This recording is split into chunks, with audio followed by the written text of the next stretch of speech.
Hey, this is Skullgirdle and welcome to a Layperson's album review featuring Sticks and Stones by Sounds Like Winter out of Sydney, Australia. I actually had not heard of this band before they commented on my October Burns Black Fault Line video. I pretty much just said, "Great review. Would you like me to send you some CDs?" And I was like, "Who are you?" I went and looked him up on Bandcamp the next day, and I listened to a little bit of the first song, and I was like, "Oh, I'm buying this album." And then I reminded myself, no, no, no, no. You have been burned by that with a pre-order that had a great song, and then you hated the rest of the album. And I was like, okay, okay, okay, okay. So I knew about 3 songs in, I was like, damn, this shit's good. I'm probably going to buy this. And I was like, well, a few more, and whatever, I bought it. I went back and made such a clever, clever remark that said something to the tune of, this album sounds as if Bauhaus had joined forces with Joy Division before Ian Curtis killed himself and Steve Severin, and this is what had evolved like 10 or 15 years later. And they answered, they're like, that's what we were going for. And I thought, oh my God, I accidentally got something right today. Let's talk about Sounds Like Winter. Like I said, they're out of Sydney, Australia. They are a modern post-punk band, and I say modern, they're solidly based in music from the years 1978 to 83, but I think that they sound more modern. The current lineup is Ant Bannister, vocals, and he's the producer, he's also their sound engineer. Andy Lennon is guitar and vocals. I think it's either Sean or Shane Fanger, S-I-A-N, last name spelled F-A-N-G-R. If you know how to pronounce that correctly, I would be happy for you to correct me in the comments. On bass, and Leticia Olhaberry on drums. So on this album, we have the starting bass. It's the bassist that changed. So the bassist started with Jamie Pajachuk, and his current project, I think current, is the Techromancers. He's no longer with Sounds Like Winter. We have Tommy Webster, who played guitar. He actually did the artwork for Initiate, and he was on their first album, Initiate, as well. He is in a band called Howl, I believe, with Andy Lennon, who's a current member of Sounds Like Winter. Howl just released an album called Rat Helmet in 2018. And then we had Matt Judge, and I don't have much information on him because, of course, I couldn't find any. That leads me to Leticia Olhaberry. I could not find any information on her either, even though I stalked her Facebook. Andy Lennon I could find some stuff on because he is in fact a writer like music. I don't know if you'd say critic. He does interviews and articles and stuff for Cult Nation and The Beat out of Australia. And he also writes game reviews and I think some other stuff for PC and Tech Authority, also out of Australia. And in the band, he does guitar, vocals, and he did the artwork for this album. He is also in the band Howl. Remember, they just came out with Rat Helmet in June 2018. All right, so Ant Bannister is the front man. In Sounds Like Winter, he is vocals, songwriting, production, mastering, and video. Before Sounds Like Winter, he worked way back in the whenever in something called The Collective. And that group eventually evolved into Clan Analog Collective. After that, he formed Nanotech, which was, I'm assuming, an electronic band, and then he worked as a roadie for Boxcar and then as one of their sound techs. After that, he formed The Flow, or during that possibly, he formed The Flow with DJ Marty Batfreak. Isn't that a cute name? And they released Chai 4.2. That came out in 1999, and it was very popular and well received. When The Flow ended, he collaborated on a few things here and there, just always playing music, and eventually he formed a band called Lunar Module. If you've heard of Ant Bannister in the past, Lunar Module is probably the thing that you've heard of because they got quite a bit of radio play. In 2013, Ash Rothschild from Caligula, he invited Ant to play in Sounds Like Winter. The vocals on this album are done by Ant and Andy, and they both sing lead vocals on different songs. And generally, from what Ant said, whoever is singing the song is the one who wrote the lyrics to the song, or wrote the song. Ant Bannister is going to be the more monotone. Blood red, blood red, blood red. The first song is called Blood Red, so we're going to listen to that in a second. Andy Lennon is not that kind of monotone, and he reads like a mofo. So there are a shit ton of literary references. After listening to this album, like a shit ton, I listen a lot. Like a lot. After listening so much and getting to know the album and listening to it and having it gel and then having the pieces pull apart for me where I can hear little bits and pieces of different stuff, I feel like this album, rather than being like an evolution of some previously existing, I feel like this is a love letter to that 1978 to 83 post-punk era. The care that's been taken to honor the styles of so many of those bands where it's distinctive that that is what it sounds like here, and yet it doesn't sound exactly like that band. This is modern post-punk. And then they take a sound engineer who's mixed it brilliantly, I think, and somehow kept a little bit, just a little bit of that garage band feel. And instead of having the drums sound hollow, they sound full.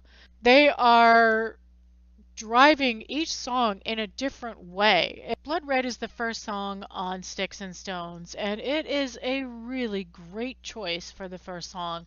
It opens up with just 16 simple beats. Boom, boom, boom, boom. With a little bit of a chord. Ba-da-da-da-da-da. And then boom, boom, boom, boom, boom, boom. And then all of a sudden it hits you. The song opens up with a dissonance that is loud and in your face and yet pleasing at the same time, because it's intentional dissonance as opposed to someone who's just playing for like the wrong thing or an untuned instrument. It's meant to sound like this. So let's have a little listen to this so you can see what I'm talking about. Let's put it.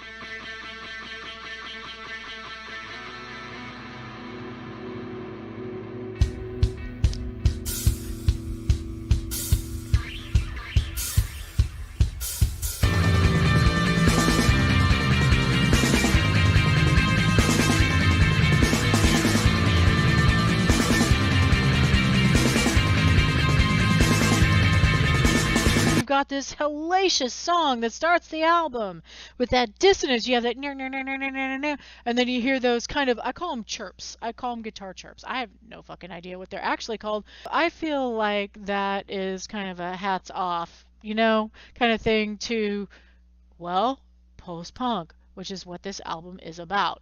When the vocals come in, they're surprising. They're kind of a deadpan blam. But it works. You've got noise. I mean, they're making noise. And then the singer comes in and just drops that kind of deadpan monotone on there. It's elements like this is why I keep saying that this is, rather than like a tribute band, this is a love letter to. This is like, we love you so much. This is what has become of what you started. Look at what you made. Let's listen to the vocals drop in, because it's like, what, and yeah, at the same time. There's a gray sky, a cold inside. What is the measure of a man if he can't need advice? What does a moment require?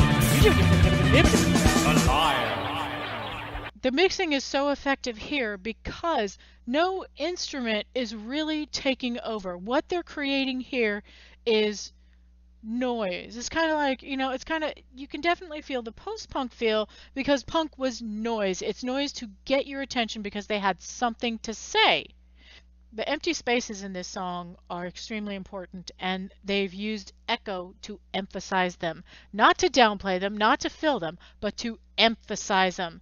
Matt Judge wrote the bass line for Sticks and Stones, and Sticks and Stones is about how the upper class, the wealthy, treat the poor like shit. Historically, I mean, have you ever read The Jungle? I know a lot of people are like, oh yeah, the meat industry is terrible. Oh my god, it's about the workers.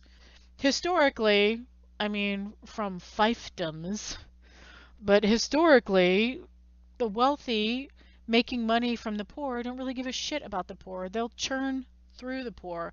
So let's listen to it. You get to hear some pretty fucking fantastic bass.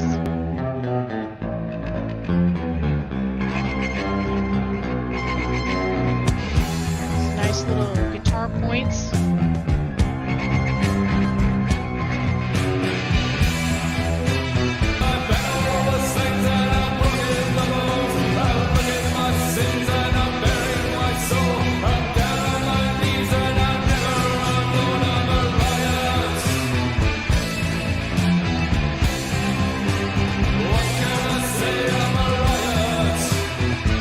You're welcome for that bad cut.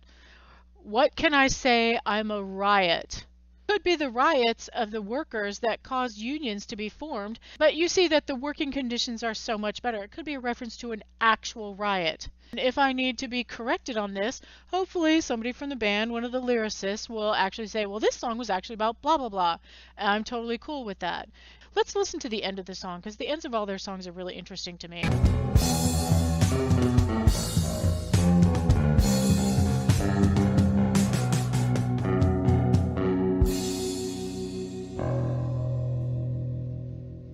And that last note is pretty satisfying. We know why post-punk is different than a general rock song because the bass lines are so much more complicated. They're so much more lyrical. And this doesn't disappoint, but it gives you that also that feeling with the vocals of being pulled back and forth, kind of like a machine just going and going and going.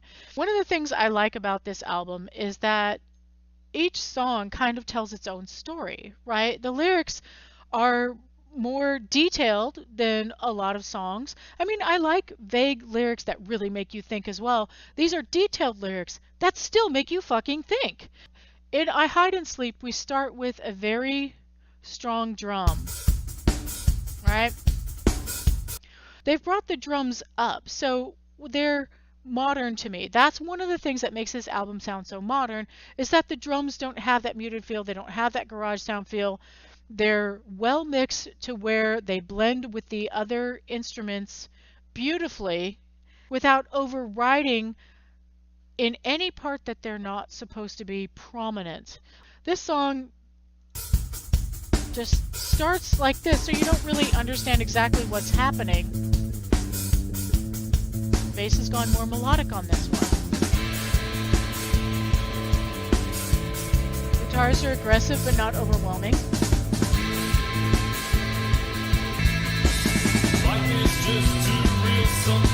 And it goes fast.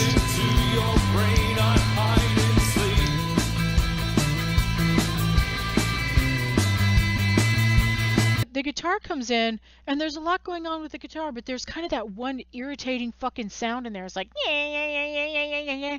Well, that's kind of what depression feels like. There's like this thing. It's kind of like it's chewing at you. Meanwhile, the bass is almost muted. It's been brought down. Again, the mixing has brought it down. And you know, with the sound engineer, y'all, they probably sound the same live. Thinking about how they enter and exit each song, this is probably almost exactly how they play live.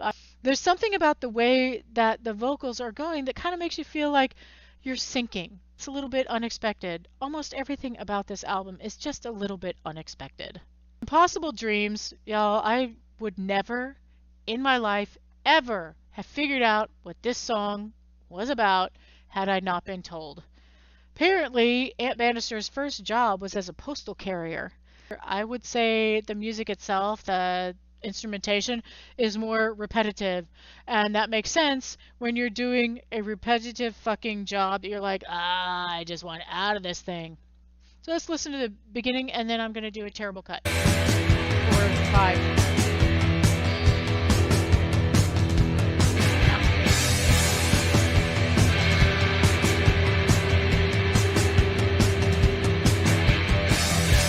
All of the instrumentation, even when they get into the spaces in the song, because they put spaces in most of their song where like just one instrument's playing, or there's actual silence effectively used, but even that in this song is more repetitive. Everything in this song is more repetitive for the instrumentation, and the vocal styling is more gritty.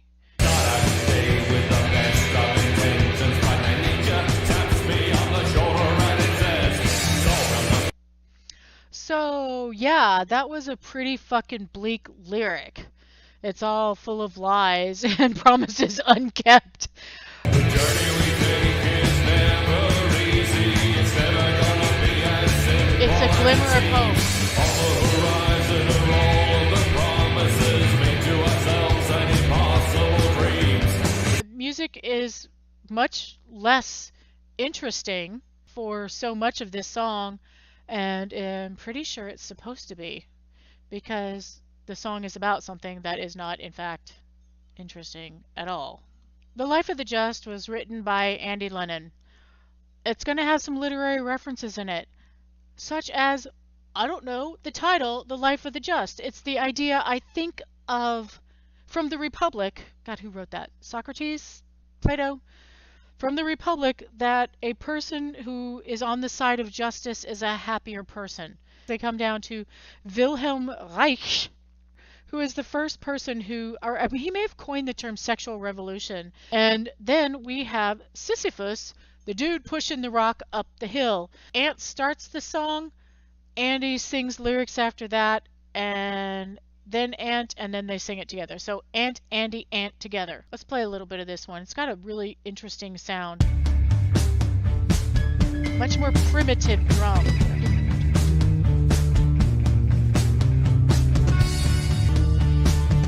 Very interesting. It gives a very mysterious sound.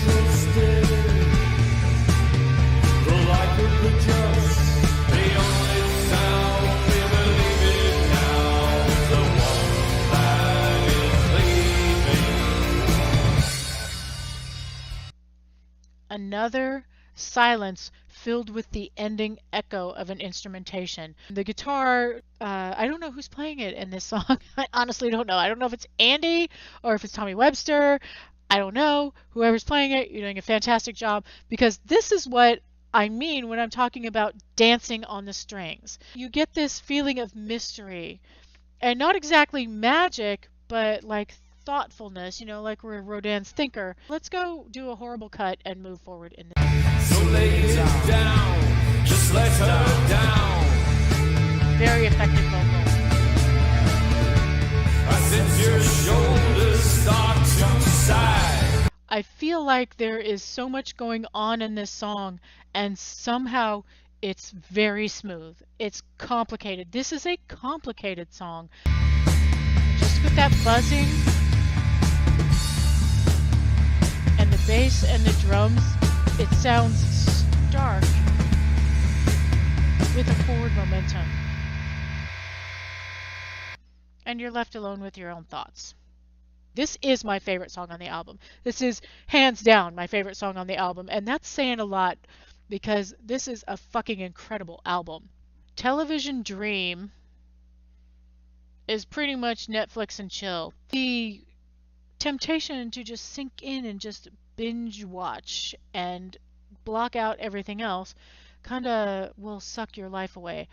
I wake up alone and I lack the conviction to go out and face the world on my own. The voice in my head is trying to tell me that today would be better spent curled up in a ball. That's about staying home and Netflix and chill instead of going out and interacting with the world. A lot of screeching guitars in here. Really interesting.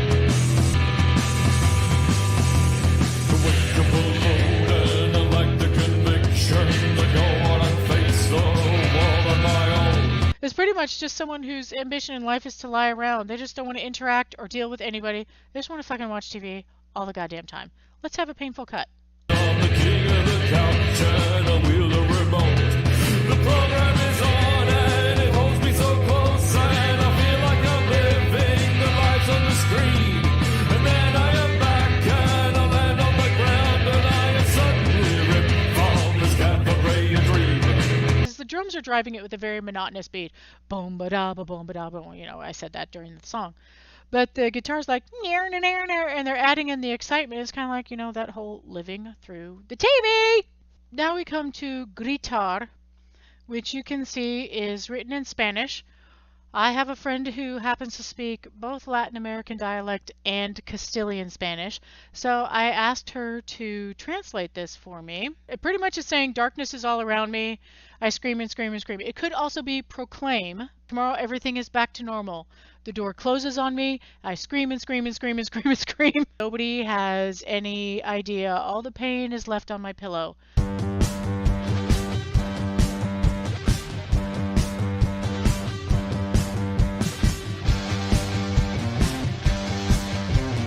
lot of buzzing.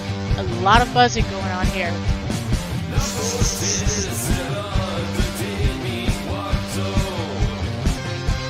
They never lose the buzz.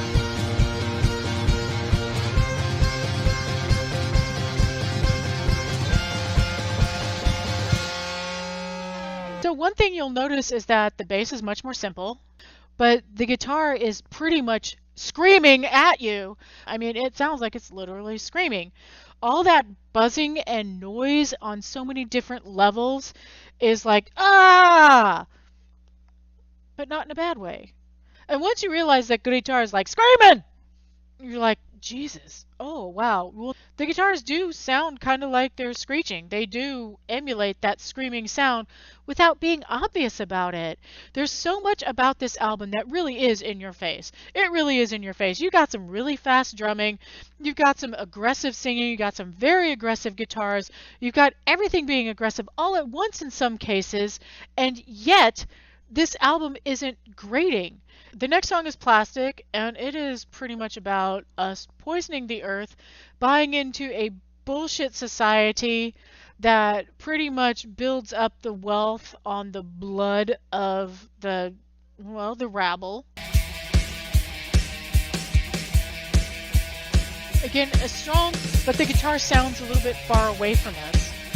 It doesn't sound muted, it sounds far away. But clear. Beneath the canopy of dying trees, we are ruled by a code of madness. We are losing our autonomy. Painful cut.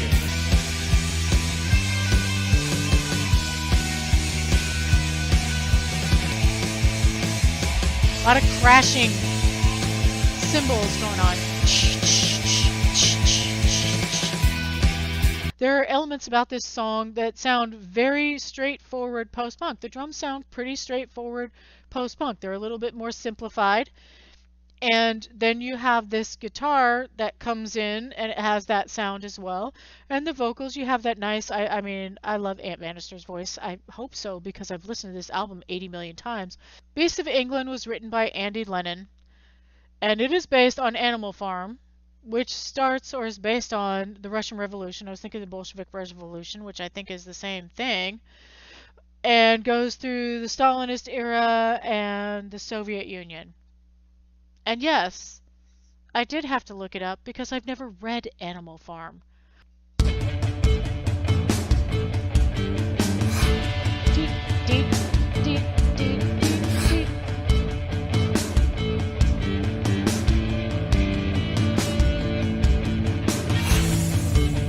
Back to our nice complicated bass, but I'm going to give you a bad cut. Napoleon was bigger than the Olympics. And that's all. The animals are more equal.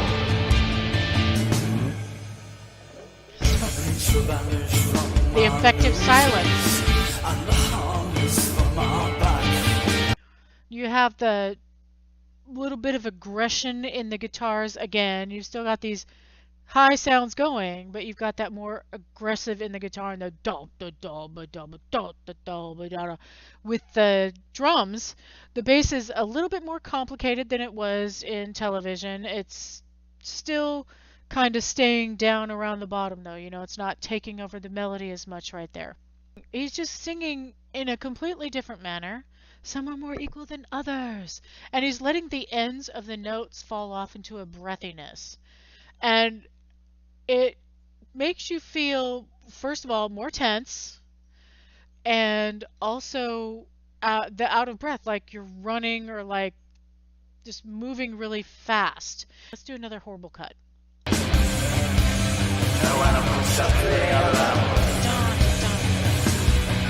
Good chord progression.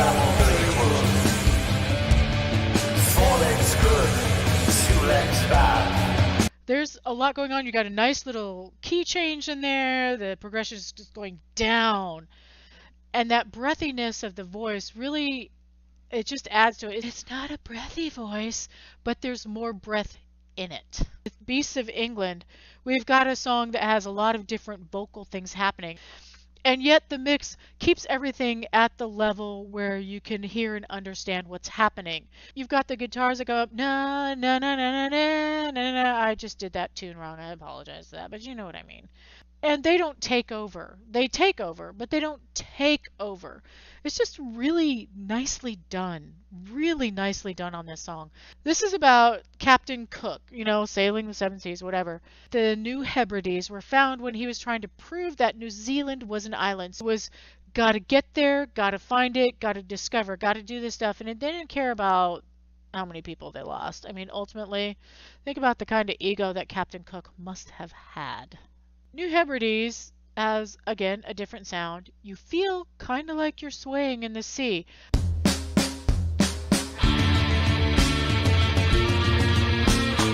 And the drums come in more aggressively in this one again.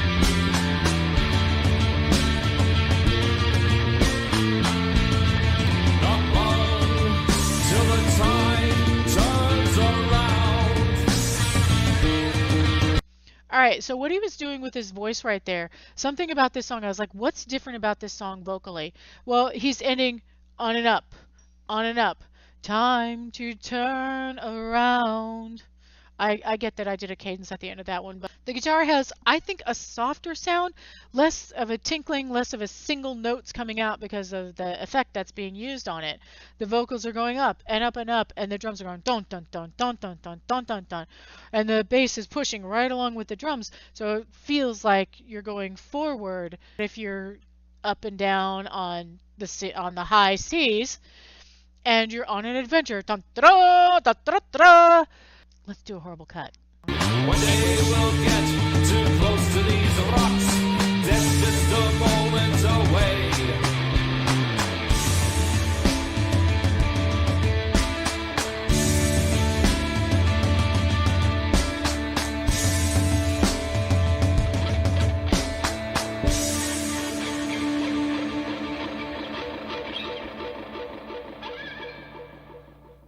There's something about this song that is so satisfying. There are so few albums that I've ever listened to where that last song ends and you just kind of sit there and just kind of let it absorb. You know what I mean? You just kind of got 10 minutes where the silence feels really good after the album. It's kind of like a little treasure at the end of this album. And I think it's something that is indicative of this band because, again, we have a band with several very seasoned musicians who are playing these songs and they sound different. I mean, Guitar sounds completely fucking different from Beasts of England. And then The Life of the Just and Sticks and Stones, written by the same person, same voice, they sound different from each other. Blood Red sounds different from anything else on the album. While all the sounds are different, it sounds like a composition from beginning to end. It sounds like the songs are intentionally ordered to take you to these different places and make you think these different things, and you don't get pounded with the same exact images and ideas 2 songs in a row. And then you come to this last song and it just kind of fades out and it feels like a full composition. Now that we've discussed the songs one by one, I still feel this album is a love letter to the post-punk era. I still feel that. I felt that not long after I started listening to it, and I feel like it even more every time I listen to it. But you heard elements of The Damned. You've heard elements of 45 Grave. You're like, wait, what? That's death rock. Shh. You heard elements definitely of Joy Division and elements of Bauhaus. I personally heard some elements of Television. You hear a little bit of those bands in here, but you don't hear the exact emulation of those bands in here, and that's why I think it's so brilliantly put together. This is a hell of a piece of work. It's just amazing. It's absolutely amazing, and I'm glad it exists. So hey, thanks for watching. Until next time.